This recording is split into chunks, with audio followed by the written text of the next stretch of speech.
so আমি আগৰ ভিডিঅ'ত আলোচনা কৰিছিলোঁ past perfect tense so past perfect tense আগৰ ভিডিঅ'ত আলোচনা কৰিছিলোঁ আৰু পাষ্ট পাৰফেক্ট কণ্টিনিউয়াছ টেন্সটো এক্সামত নাহে সো তোমালোকে সেইটো শিকিব নালাগে আৰু এতিয়া সিম্পল ফিউচাৰ টেন্সটো আমি আলোচনা কৰিম আজিৰ ভিডিঅ'ত সিম্পল ফিউচাৰ টেন্স ফৰ্মেশ্যন হ'ল subject plus shall oblique will plus verb 1 plus object ইয়াত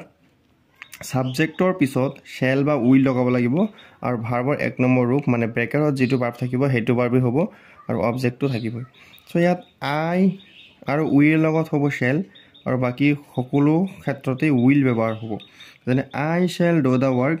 উই shall do the work he will do the work ইয়াত কেৱল আইৰ লগত শ্যাল হৈছে উইৰ লগত শ্যাল হৈছে বাকি সকলো ক্ষেত্ৰতে কি হ'ব উইল হ'ব সি যেনেকৈ হিৰ লগত উইল হৈছে এতিয়া ৰুল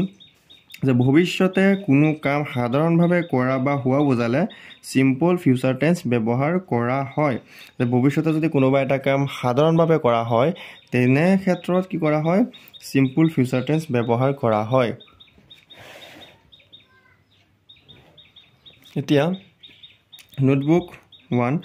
যদি কোনো বাক্যত টুমৰো থাকে নেক্সট থাকে নেক্সট উইক থাকে নেক্সট মন্থ থাকে নেক্সট ইয়াৰ থাকে নেক্সট নাইট থাকে ফলোইং ডে থাকে ফলোইং নাইট থাকে ভেৰি সুন থাকে ইত্যাদি শব্দ দিয়া থাকে তেন্তে সেই বাক্যটো সিম্পল ফিউচাৰ টেন্সত পৰে যে মনত ৰাখিবলৈ কথা হ'ল যে টুমৰো ফলোইং ডে ভেৰি সুন আৰু নেক্সটৰ লগত যিকোনো শব্দ লাগি থাকিলে হ'ল লাগিলে নেক্সট উইক থাকক নেক্সট মন্থ থাকক নেক্সট ইয়াৰ থাকক নেক্সট সিজন থাকক যিকোনো থাকিলে হ'ল তাৰ পিছত হ'ল 2 নম্বৰ নোটবুক 2 if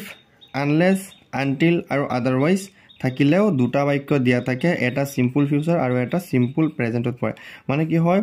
যদি হে if unless until আৰু otherwise এই চাৰিটা শব্দৰ পৰা যিকোনো এটা শব্দ থাকে এই ক্ষেত্ৰত দেখিব লাগিব যে দুটা বাক্য থাকিব এটা বাক্য আমাৰ সিম্পল ফিউচাৰত পৰিব আৰু এটা সিম্পল প্ৰেজেন্টত পৰিব জানে if you come I shall go ইয়াত if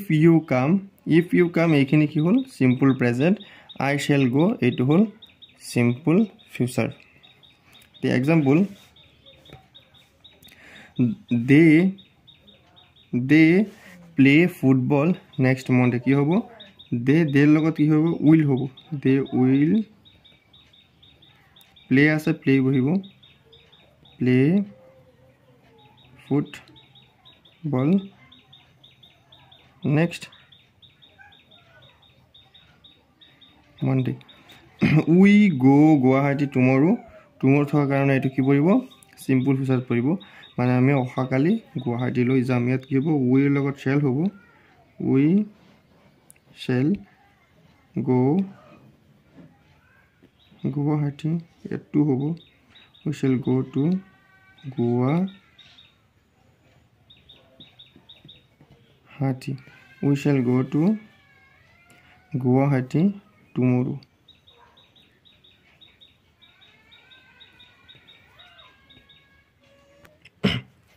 তাৰ পিছত they go to the zoo next week থকা কাৰণে এটো সিম্পল ফিউচাৰত পৰিব কি হ'ব they লগত হ'ব will they will go to the zoo next week মানে they visit Delhi next year they লগত কি হ'ব will হ'ব they will visit Delhi next year I meet the man tomorrow ইয়াত কি হ'ব tomorrow থকাৰ কাৰণে এটো সিম্পল ফিউচাৰত পৰিব গতি কি হ'ব I লগত shall হ'ব I shall meet the man tomorrow we discuss the matter next week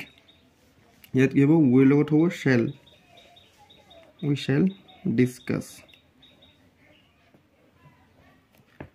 the matter next week so এইটো আছিল simple future tense simple future tense একেবাৰে ইজি মনত ৰাখিবলৈ কথা এটাই হ'ল যে সাবজেক্টৰ পিছত যদি হে সাবজেক্টটো আই বা উই থাকে তেন্তে সাবজেক্টৰ পিছত শ্যাল বহিব